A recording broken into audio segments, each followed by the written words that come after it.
কাঁসাই নদীর জল থেকে আনুমানিক 40 বছর বয়সী অজ্ঞাত ব্যক্তির পচা গলা দেহ উদ্ধার ঘিরে চাঞ্চল্য নির্ভয়পুর এলাকায়। সোমবার সকালে স্থানীয় মানুষজন কাঁসাই নদীর জলে এক ব্যক্তির দেহ ভাসতে দেখেন। তারা পুঞ্চা থানায় খবর দিলে পুলিশ এসে স্থানীয় মানুষজনদের সহযোগিতায় দেহটি উদ্ধার করে নিয়ে যায়। ঘটনার তদন্ত শুরু করে মৃতের নাম পরিচয় জানার চেষ্টা চালাচ্ছে পুলিশ।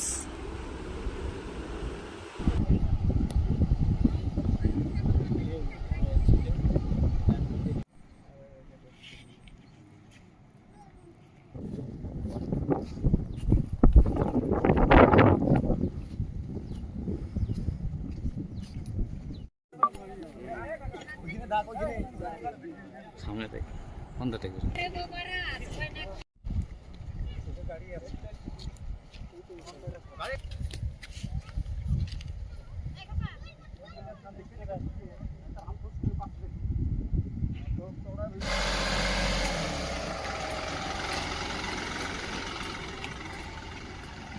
আমরা ব্রিজ ওইখানে দেখলাম যে একটা মানুষ ভেসে আছে, ঠিক আছে।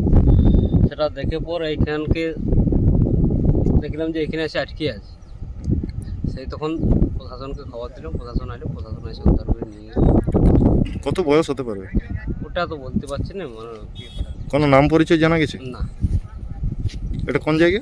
এটা হচ্ছে নির্ভয়পুর।